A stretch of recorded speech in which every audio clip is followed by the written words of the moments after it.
இன்று பார்க்கிறோம், ஆண்கள் தங்களுடைய ஜமாஅத்துடைய தொழுகைகளை வீடுகளில் ஆக்கிக் கொள்கிறார்கள். யார் அனுமதி கொடுத்ததின் சகோதரனே?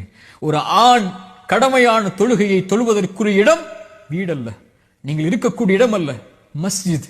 ரசூலுல்லாஹி ஸல்லல்லாஹு அலைஹி வஸல்லம் ஒரு முறை சஹாபாக்கள் ஜமாஅத்துடைய தொழுகைக்கு வருவதற்கு தாமதமாகும் போது சொன்னார்கள், ஒருவரை இமாமாக நிறுத்திவிட்டு ஜமாஅத்துடைய தொழுகையில் கலந்து கொள்ளாமல் வீடுகளில் இருக்கக்கூடியவர்களுடைய வீடுகளை நெருப்பால் எரிக்க என் மனம் நாடுகிறது என்று அல்லாஹ்வுடைய ரசூல் சொன்னார்கள்.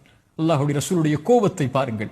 மரணிக்கக்கூடிய தருவாயிலும் கூட அல்லாஹ்வுடைய தூதரால் நடக்க முடியாத பள்ளியை நோக்கி என்று இருந்த போதும் கூட 2 தோழர்களுடைய தோல் மாட்டில் தங்களுடைய புஜங்களை போட்டுக்கொண்டு கால்களை பூமியில் தரதரவன இழுத்து முஹம்மது ரசூலுல்லாஹ் அல்லாஹ்வுடைய இல்லத்தில் தொழுதார்கள் என்றால் என்ன அனுமதி இருக்கிறது எனக்கும் உங்களுக்கும்?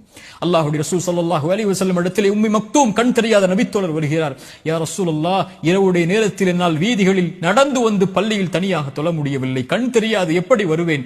அல்லாஹ்வுடைய ரசூலை, எனக்கு வீடுகளில் தொழுவதற்கு அனுமதி உண்டா? அல்லாஹ்வுடைய ரசூல் ஸல்லல்லாஹு அலைஹி வஸல்லம் கேட்டார்கள். எனக்கும் உங்களுக்கும் அந்த கேள்வி பொதுவானது, அதானுடைய சப்தம் கேட்கிறதா?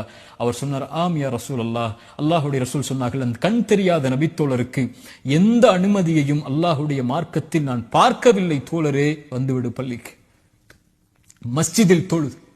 அல்லாஹு அக்பர். ஹாஃபிலு அலஸ் ஸலவாத், தொழுகைகளை பாதுகாருங்கள் ஆண்களே பள்ளிவாசலில். இந்த ரமதானுடைய நேரத்தில் ஒருவன் தொழுகையை விடக்கூடியவனாக இருந்தால் வாழ்நாள் முழுக்க அவன் தொழ மாட்டான்.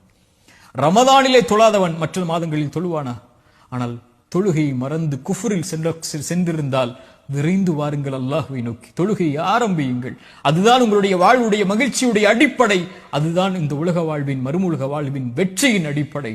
ஹய்ய அலஸ் ஸலாஹ், தொழுகையை நோக்கி விரைந்து வாருங்கள்.